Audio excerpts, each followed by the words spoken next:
और अब बात करते हैं गहलोत मंत्री परिषद के अहम फैसलों की।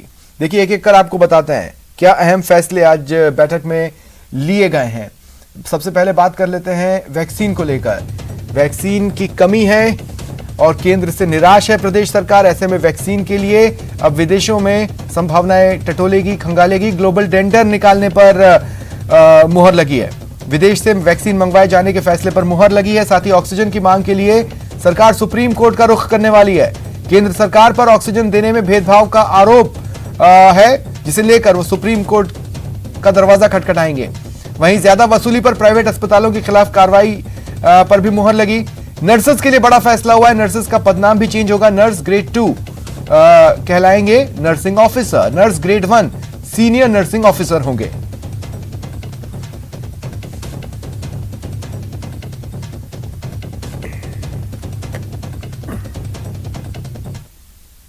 ग्लोबल टेंडर को लेकर मुख्यमंत्री अशोक गहलोत जी ने आदेश दे दिए। ग्लोबल टेंडर में भारत सरकार कितना बीच में आएगी नहीं आएगी, ये सब काम अब अधिकारी देखेंगे। उन्होंने तो आदेश जारी कर दिए। ग्लोबल टेंडर हम करेंगे, ये सब बातें तय हो गई, कोई कमी नहीं रखनी है। भरतपुर में वो दे दिए वेंटिलेटर, मुझे क्या मालूम भरतपुर में किसने दे दिए। भरतपुर में पूरे राजस्थान में राजस्थान की सरकार ने डिसीजन ले लिया, यदि सरकारी हॉस्पिटल के पास वेंटिलेटर ज्यादा हो और प्राइवेट हॉस्पिटल मांगे, यदि वहां मरीज मर रहा है तो उसको दे दो, फ्री में दे दो। ये डरोगे तो बस इतना ही डरोगे, मास्क लगाओ, भीड़ में मत रहो, शादी ब्याह कैंसिल कर दो, घर में रहो। 24 तारीख तक यदि घर में रहेंगे तो कोरोना 100% हारेगा। ईद आ रही है, सबसे रिक्वेस्ट करूंगा घर में बैठकर नमाज पढ़ लेना, घर में प्रोग्राम कर लेना। हाथ जोड़कर विनती है, इस वक्त मंदिर, मस्जिद, गिरजाघर, गुरुद्वारा सबको एक होकर इस मौत के खेल को खत्म करना है। डीआरडीओ द्वारा बनाई 2-डिऑक्सी डी ग्लूकोज दवा सबसे पहले दिल्ली के डीआरडीओ कोविड अस्पतालों में दी जाएगी। अगले 1-2 दिन में ये अस्पताल भेजी जाएगी। डीआरडीओ के वैज्ञानिकों के मुताबिक ये दवा एक पाउडर के रूप में होगी, जिसका इस्तेमाल बहुत आसान होगा। मरीज की स्थिति के हिसाब से डॉक्टर तय करेंगे कितनी मात्रा में दवा देनी है। डीआरडीओ की प्रयोगशाला इनमास ने हैदराबाद की एक निजी कंपनी डॉक्टर रेड्डी लैब के साथ मिल ये दवा तैयार की। क्लिनिकल रिसर्च के दौरान 2DG दवा के 5.85 ग्राम के पाउच तैयार हुए थे, जिन्हें सुबह शाम एक पाउच पानी में घोलकर रोगी को दिया गया और उसके परिणाम काफी बेहतर आए। इसी के आधार पर drug controller general of India ने इमरजेंसी इस्तेमाल के लिए मंजूरी दी। सूत्रों की माने तो डॉक्टर रेड्डी लैब बड़ी तादाद में इस दवा को बनाने के काम में लगा है। अगले 10 से 15 दिनों में इसे व्यावसायिक इस्तेमाल के लिए देश के अस्पतालों में भेजा जा सकता है। ये दवा कोरोना संक्रमण से बचने के लिए ही नहीं, बल्कि संक्रमित होने के बाद उसे फैलने न देने के लिए भी है।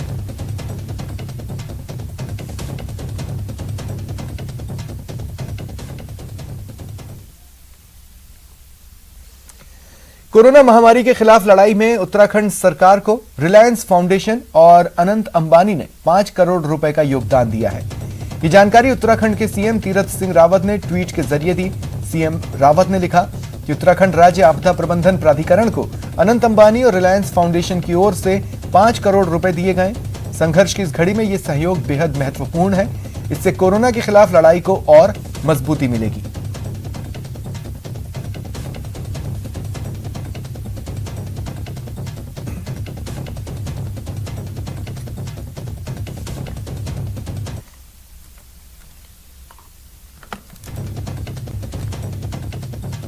कोरोना महामारी की चेन तोड़ने के लिए सख्ती का असर दिख रहा है।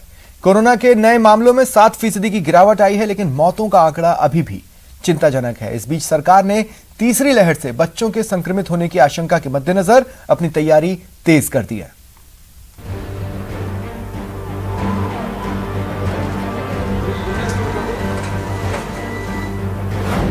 मामले घटे लेकिन मौतों का नया रिकॉर्ड। 18 राज्यों में लॉकडाउन, 14 में पाबंदियां। 18 राज्यों को कोवैक्सीन की सीधी आपूर्ति। बच्चों पर कोवैक्सीन के ट्रायल को मंजूरी। कोरोना के खिलाफ भारत के महायुद्ध में अभी ऐसे कई और पड़ाव आने हैं।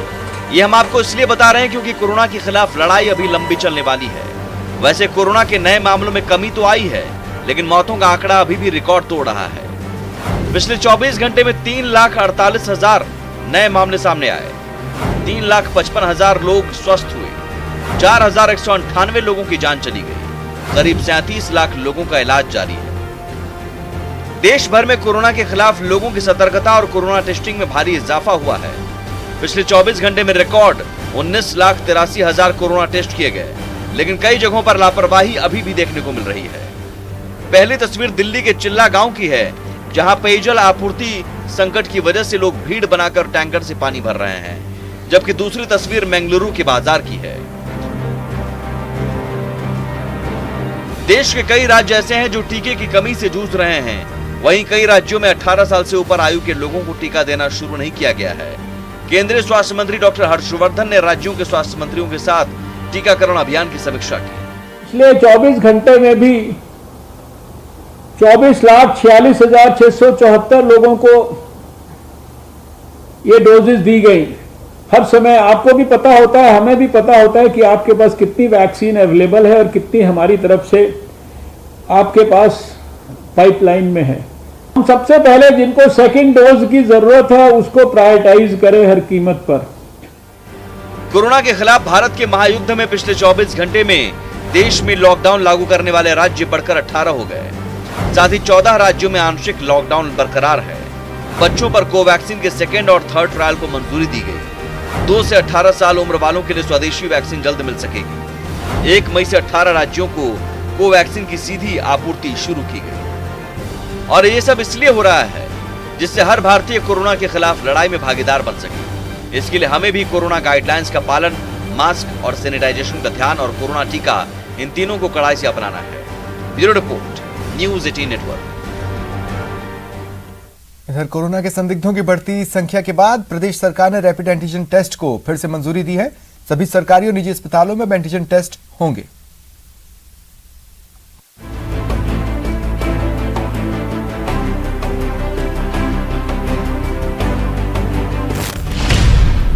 ग्रामीण इलाके में बढ़ा कोरोना का खतरा, रैपिड एंटीजन टेस्ट को फिर से मिली मंजूरी। एंटीजन टेस्ट से संदिग्ध मरीजों की होगी जांच। प्रदेश में कोरोना के कोहराम के बीच जब शहरों के साथ कोरोना ने गांव में भी दस्तक देनी शुरू की, तो सरकार को मजबूरन अपने पुराने फैसले को पलटना पड़ा। बड़ी संख्या में कोरोना के संदिग्ध मरीजों की संख्या को देखते हुए प्रदेश में फिर से रैपिड एंटीजन टेस्ट को मंजूरी दी गई है। सभी जिला कलेक्टर, सीएमएचओ, पीएमओ और मेडिकल कॉलेज को ये निर्देश दिए गए हैं। ILI लक्षण वाले मरीजों की होगी रैपिड जांच। सरकारी अस्पताल और निजी अस्पतालों में रैपिड जांच को इजाजत। टेस्ट में पॉजिटिव आने पर कोरोना प्रोटोकॉल से होगा इलाज। हालांकि RT-PCR टेस्ट को प्राथमिकता मिलेगी। आपको बता दें कि 1 साल पहले प्रदेश में रैपिड टेस्ट पर रोक लगाई गई थी। अभी प्रदेश में 10 लाख आबादी पर महज 517 टेस्ट हो रहे हैं। रैपिड एंटीजन टेस्ट से कोरोना जांच की रफ्तार तेज हो सकेगी। रैपिड एंटीजन टेस्ट का परिणाम आधे घंटे में आ जाएगा। अब तक कोरोना का प्रकोप शहरों तक था, लेकिन गांव की 65% आबादी पर कोरोना के बढ़ते खतरे से सरकार के लिए बड़ी मुश्किल पैदा हो गई है और जांच में तेजी लाना चिकित्सा विभाग के लिए बेहद जरूरी है। सौरभ गृहस्थी, न्यूज़ 18 नेटवर्क, जयपुर। कोरोना संकट के बीच न्यूज़ 18 की पहल, रोजाना दोपहर 2 बजे देखिए कोरोना से बचाव, डॉक्टर के सुझाव।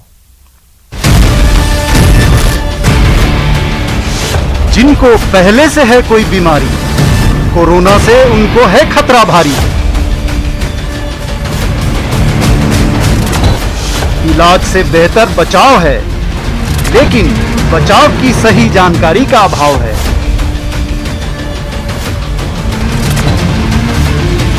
जाने माने डॉक्टरों से लीजिए सही जानकारी हर दिन।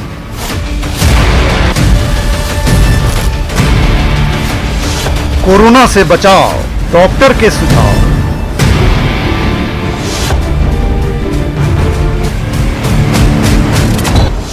दोपहर 2 बजे न्यूज़ 18 राजस्थान पर।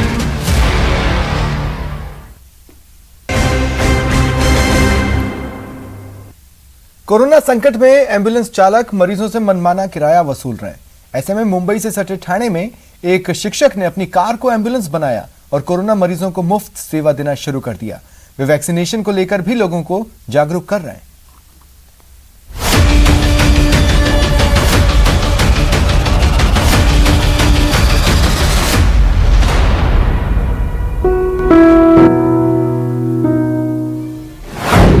बीमार की सेवा ईश्वर सेवा।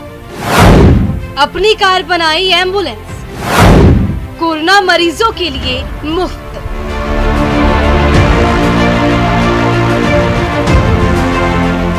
कोरोना मरीजों को अस्पताल लाने और ले जाने में सबसे बड़ी चुनौती एम्बुलेंस की व्यवस्था करना है। भारी मांग के चलते एम्बुलेंस के चालक मनमाना किराया वसूल रहे हैं। इस संकट के मद्देनजर शिक्षक विनय सिंह ने एक बड़ी पहल की है और अपनी कार एम्बुलेंस में तब्दील कर दी। कोरोना जो पेशेंट हैं उनको जो है कि अस्पताल तक छोड़ने का काम कर रहा हूँ। जो पेशेंट ऐसे हैं जिनको ऑक्सीजन की जरूरत नहीं है, फिर भी उनको एम्बुलेंस में ज्यादा खर्चे उठाने पड़ रहे हैं, 8,000, 10,000, 12,000 मनमानी एम्बुलेंस वाले खर्चे पैसे ले रहे हैं, तो उनको कहीं न कहीं उनको सपोर्ट मिल जाए। मुंबई से सटे ठाणे में रहने वाले विनय सिंह ने 25 अप्रैल से अपने मिशन की शुरुआत की। पिछले 15 दिन में वो 45 से ज्यादा कोरोना मरीजों को अस्पताल और घर पहुंचा चुके हैं। इस दौरान वे कोरोना गाइडलाइंस का पूरी तरीके से पालन भी करते हैं। कोरोना काल में हम लोग लगभग 45 लोगों को अब तक जो है कि हम लोगों ने छोड़ा है। मरीजों को अस्पताल पहुंचाने के अलावा विनय सिंह और उनके साथी धनंजय सिंह लोगों को कोरोना टीके के लिए भी प्रेरित करते हैं। वैक्सीन लगवा करके हम सभी को इस बीमारी को हराना है, तो मेरा सभी से रिक्वेस्ट है वैक्सीन लगवाएं। शिक्षक विनय सिंह अपने मिशन को विस्तार देने में जुटे और खाना, राशन, मास्क, सैनिटाइजर और दवाइयों के जरिए भी जरूरतमंद की सेवा कर रहे हैं। इस दौरान वे जीवन संजीवनी कोरोना टीका के लिए लोगों को जागरूक करना नहीं भूलते। Bureau report, news 18 network.